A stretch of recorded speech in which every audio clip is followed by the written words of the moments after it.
Well, good evening, everybody. Not normally here at this time. Don't normally. One sec.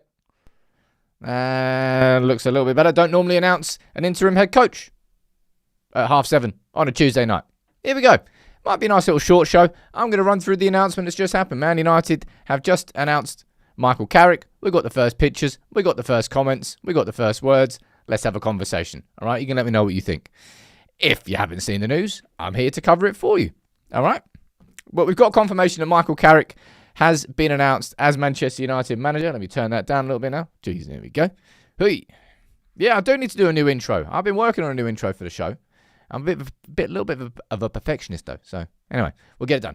Michael Carrick is back. Our former captain is our head coach for the remainder of this season. What does the statement say? All right, United appoint Carrick as head coach.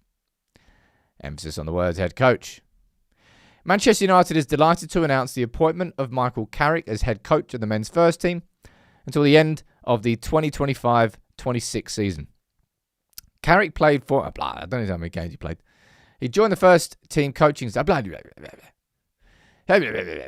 Michael Carrick. There you go. Having the responsibility to lead Manchester United is an honour. I know what it takes to succeed here. My focus is now on helping the players to reach the standards that we expect of this incredible club, which we know that this group is more than capable of producing. Do we? I've worked with a number of the players already and have obviously continued to watch the team closely in recent years. I have total belief in their talents, dedication and ability to be successful here. There is still a lot to fight for this season. Ready to pull ourselves together, pull everyone together and give the fans the performances that their loyal support deserves. Jason Wilcox. No one really cares what you say right now. Carrick will be supported by Steve Holland, Jonathan Woodgate, Travis Binion, Johnny Evans and Craig Mawson. Who the hell's Craig Mawson? Am I thinking of Craig Pawson? Is he the ref? Was that Craig Dawson? For a second there, I thought, why the hell have we brought in a referee to be part of his backroom staff? What's his name? Craig Mawson. Anybody else heard of Craig Mawson? Just me. Craig Mawson. Goalkeeping coach. Well, there you go. Ah. He was already at United before. Or was his Wikipedia just changed? Literally this second. Damn. That was quick. Anyway, it's not Craig Pawson. Don't worry about it. We're not bringing in a ref. That's who I thought it was there. Yeah, look. The assistants aren't going to set the world alight, let's be totally honest. We've all seen, to be fair to Steve Holland, he worked for a good number of seasons under Jose Mourinho and Antonio Conte and Gus Hiddink at Chelsea before he went on to Southgate in England. But we've got confirmation and we've got the first photo of Carrick here. Mike saying, love an evening show, what a treat. Well, we can just sack managers more often. You might get more shows in the evening. It feels like a strange selection. Feels like Jim picked them. Nah. When it comes to any coach, any head coach, any manager, they will choose their backroom staff. If they don't, then the writing's on the wall before they've even taken charge of one training session. John, honestly, hey, look. Hope for the best. The hope's all we bloody got. They have made it official. This is the announcement coming here. Alex saying it's interesting they're not using the word interim. I don't think it's that interesting, if I'm honest. I think who was saying that? Anyway. What do you mean they haven't used the word interim? Quite literally says until the end of the season. That is interim. Or is that not interim? I suppose. Anyway. He is. Let me see what he's saying down here. Who's our set piece coach? Unfortunately, not Carlos Fernandez. He left for Ruben Amorim. Now let me see what's being said. See if I missed anything else. That's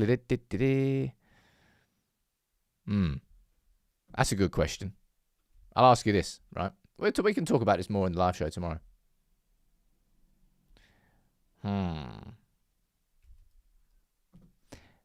What do you think? First 5 games. I'll be honest. That's a hell of a first 5 games, isn't it? City at home. Arsenal away. Fulham at home. Spurs at home. West Ham away. Yeah, I suppose. But City and Arsenal was the first two. Whew. Sophie, you're saying, found it interesting, the emphasis on the word head coach. I'm surprised they didn't put that, like, underline the words head coach and just had them flashing in yellow after what happened with Ruben towards the end. What would I predict out of those 5? Well, honestly, I'm going into these games against City and Arsenal thinking we're going to lose both of them. Yeah, you could say that's a defeatist. City, I think, out of the two, I think there's more of a chance of City at home. Yeah, but we're still underdogs in that game. Fulham and Spurs at home. Like, after Everton and Wolves and Bournemouth, I can't look at fixtures and think, like, West Ham away. I suppose if it was West Ham home, it'd be different. No, it wouldn't, because you bloody drew 1-1 with them at Old Trafford. I just can't look at any game now and think, oh, United should do that. 10 points, someone says down there. I would take 10 points. I would very much take 10 points. Someone else, quite a few of you are saying 9 down there. 4, someone's saying down there. What would I give?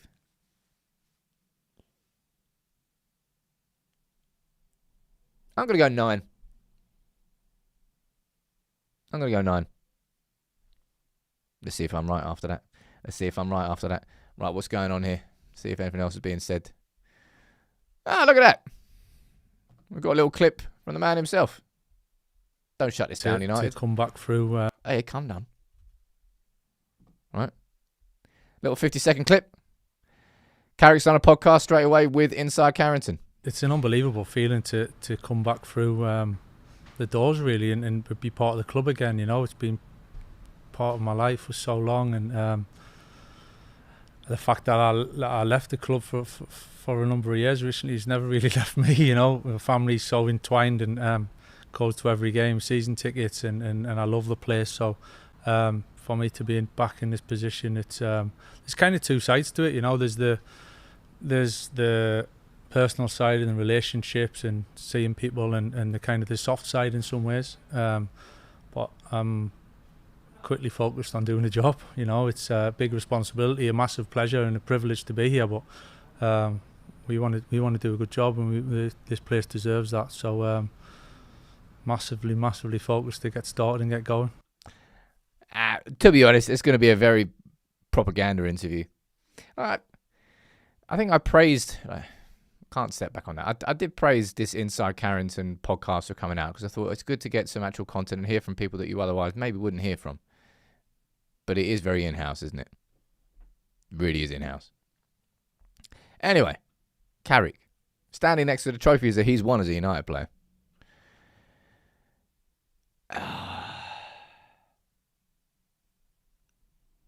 What do you think? Is it?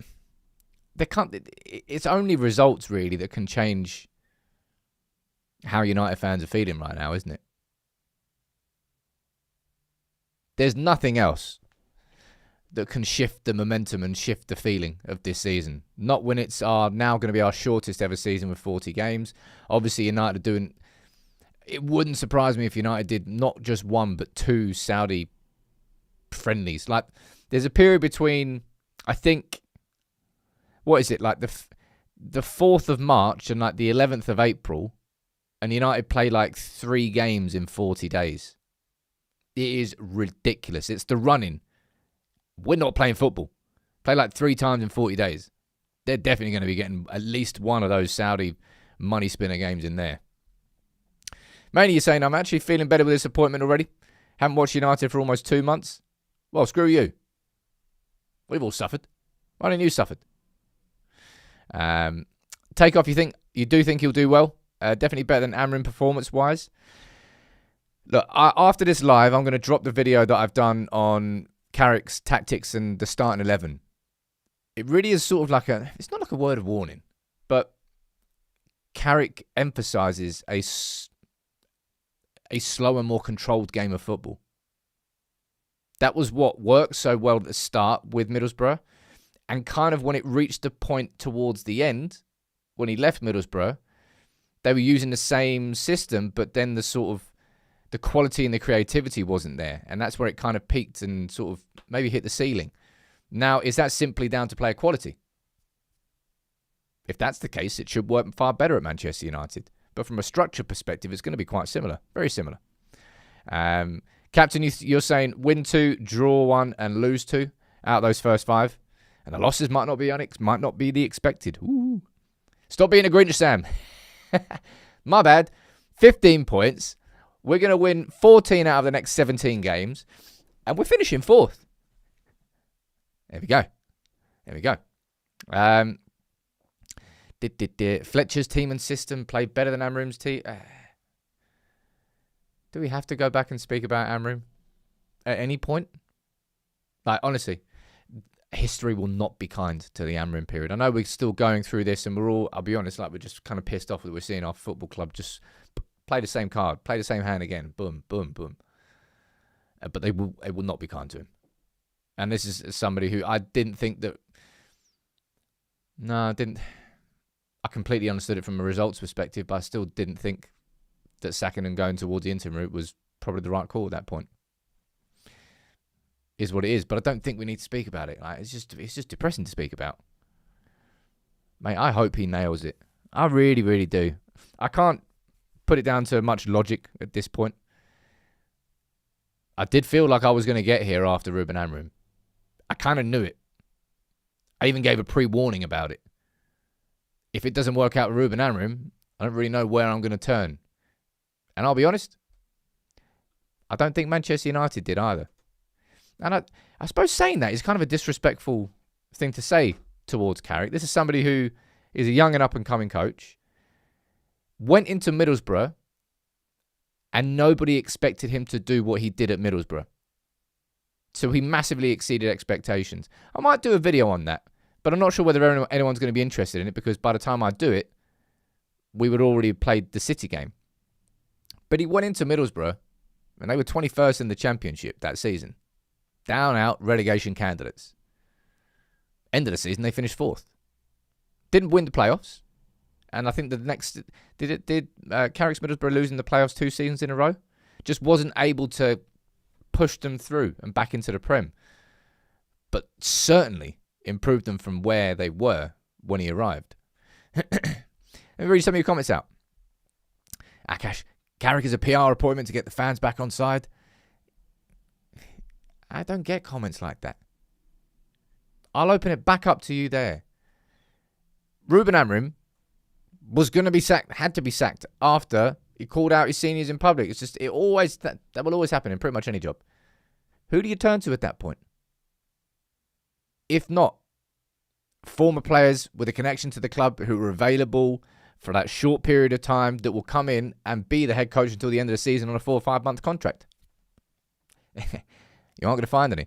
I think I saw, was it Oliver Kay trying to go like in hard and say United needs to show some ambition and should go out there and they shouldn't be wasting their time. An interim manager should be getting in a new permanent one right now. Xabi Alonso's available. I'm like, eh? Where'd that come from? Second of all, no. Because if United were, after Ruben, appointing a permanent manager, man, we would be scrambling. We'd A, be scrambling, and B, it's almost like us just settling on any midfielder this January instead of going after Elliot Anderson. Effectively, Elliot Anderson, he's number 1. If United get their way in the summer with midfielders, probably seems unlikely. But if they do, we get Elliot Anderson. In the same way that if we went into the manager market, random question here, because this is, is this kind of a pointless question? Like, what permanent managers could United have even gone for? You'd have to probably pull someone out of a job, so you're adding more compensation onto that. Ben, I saw that. They look like whiffy stories suggesting that Bruno wants to leave. I'm just going to leave it at that for the time being until it gets reported by somebody I consider reputable and I trust. Then I'll have a conversation with you about it. But as it stands, nah, it's not worth a conversation. It's just not worth us talking about. Why not give Alonso a try? Bloody hell. Anyway, this is what the Athletic's saying. Let's see if there's any more information in their announcement. Manchester United appoint Michael Carrick as interim head coach. I've appointed Carrick as a new interim head coach. 44-year-old's first game in charge will be against City on Saturday. Steve Holland, Jonathan Woodgate, Johnny Evans and Travis Binion make up the backroom staff. Not Craig Mawson. You forgot about Craig Mawson. Down here. Dan Fletcher, who was offered the opportunity to stay alongside Carrick, but instead will return to his role with the under-18s. And I think that's pretty cool, man. What would you say... What do you think was the reason for that? From Fletcher. Was it the fact that he wanted to... we can just speculate here. Do you think it was the fact that he wanted to be, go back in and be manager of the under-18s, lead the whole thing? Or was it a case that he didn't want to sort of step on Carrick's toes? It feels like Fletcher was enjoying his role with the under-18s. It was his first step into management. It was unexpected that Amrim got sacked when he got sacked. He stepped up, did a job for a couple of games. I'm going to go back to what I was doing before. That's kind of what it feels like to me. Is Carrick the first academy midfield product to manage the club? Well, he joined when he was what? How old was he when he joined from Spurs? I can't even remember. Mid-20s? Certainly wasn't an academy product. What's going on here? Nah, nothing else down there. Right. Let me see what you're saying in the chat. As I said, it was just a little short and sweet one. I just wanted to have a conversation with the live announcement. I'm guessing, how old was Michael Carrick when he joined Man United? That's a little pub quiz question here. What would I guess? I'm going to guess like 24. How old was Carrick when he joined Man United? Our survey says. So he joined in 2006. Well, how old was he then? The then 25-year-old. Damn it. Carrick 25 when he joined, peeps. Who said that? Plenty of you said that down there. Yeah, I think he was West Ham Academy. Was he in the same team as Joe Cole and Lampard? Have I made that up? Have I completely made that up? I can't remember. Right, I'm going to go down, read the chat out for a few minutes, and then we'll wrap it up, and then I'll drop my tactics video that I've got. What else are you saying down here? Fletcher saw the team was absolutely crap. He said, see ya. Maybe. Not only is it best not to change mid-season, someone says, loads of top elite managers are only available in the summer. Waiting for the summer is the best idea. Look, not that I agree with sacking mid-season, because we've done it bloody 2 seasons on the bounce now. But waiting until the summer to get a permanent manager is the right call. Is Carrick the right man? This is the latest decision that Ineos have made. Unfortunately, it's a bit of a hit list. Actually, no, it's a shit list. All the other ones. Ashworth, then keeping Ten Hag, giving him a new contract, sacked him. Then bringing in Ruben Amorim, clashed. Ended up not working out. I think he was backed, but the club certainly, and I actually agree with the club here, the club prioritised club-focused signings rather than signing simply for the manager. Or I do think we would have signed different players. That didn't work out, and now we've got Carrick. I hope United doesn't... Mate, someone at some point's got to break the United curse. I hope it's Carrick. Steph, you're saying is 4-2-2 a real possibility for the next 2 games? Honestly, if you look at his formation, you can kind of interpret it as that, if you want to. Sometimes. It starts off as a 4-2-3-1, switches to 3 at the back when you've got a fullback that pushes forward, overloads the attack, tries to control the game. The basics. As I said, it's quite a top-level tactics video, but I just wanted to look at United's start 11 and then go, What's the best team? Who fits in where? I really don't know how you get Ahmad and Mbeumo in the same team for Carrick, if I'm being completely honest. JC, you're saying best of luck. Let's keep support going for these guys and coming back to help the team. Oh, just work out, Mike. Come on, right? Work out. Spider Socks coming there trying to swing. When are you going to make a video, Tam? Talking about how amazing back four and how that solved all our problems. I don't think anybody was ever suggesting that a system was the problem at Manchester United. It's far from it. And that is Carrick's ultimately biggest job. The unanswerable question for every Manchester United manager: how on earth do you rid these players of their mental demons? Because they are all poisoned by playing for Manchester United, by what's happening at the club. It has been the unanswerable question for every manager. I think the only solution for it is winning games of football, but it's the vicious cycle, because to win games of football, you have to be better and stronger mentally. But probably to get stronger mentally at United and get past your ghosts of your past, you're going to have to win games of football. So which one comes first? I don't know. That's the thing that no one's been able to answer. Let's be completely honest. I didn't say no one suggested the system was a problem. I'm saying I didn't suggest the system was a problem. Plenty of other pundits did. What if the higher-ups pressured Amram to change formation so that Cobby can be played so they can retain him? Conspiracy theory. Everyone loves a conspiracy theory. Nah, you're right. You can keep them to yourself. Amram was encouraged to switch his system because the results did not come and there wasn't enough progress. Hey, look. Anyway, sorry, Ruben. You're now in the past. I wish you the very best in everything else you do. But Michael Carrick's now our man. Right, and that's the announcement. So, he's head coach to the end of the summer. End of the season, sorry. Which is the summer. I will stand firm on the fact that it doesn't matter what the results are. Michael Carrick will be here until the summer. And that's the end of it. It doesn't matter whether he wins. I suppose if you go and win 15 out of 17 games, anyone's going to have a conversation, but I don't think that's going to happen. Considering we haven't won 2 games. No, we haven't won more than... No, we won 3 in a row once. Sunderland, Liverpool, Brighton. And that was the only time, I think, under Ruben Amorim where we won consecutive Premier League games, and we ended up winning 3. That's our biggest and best run. In how long? In like 2 seasons? I don't actually know that. Right.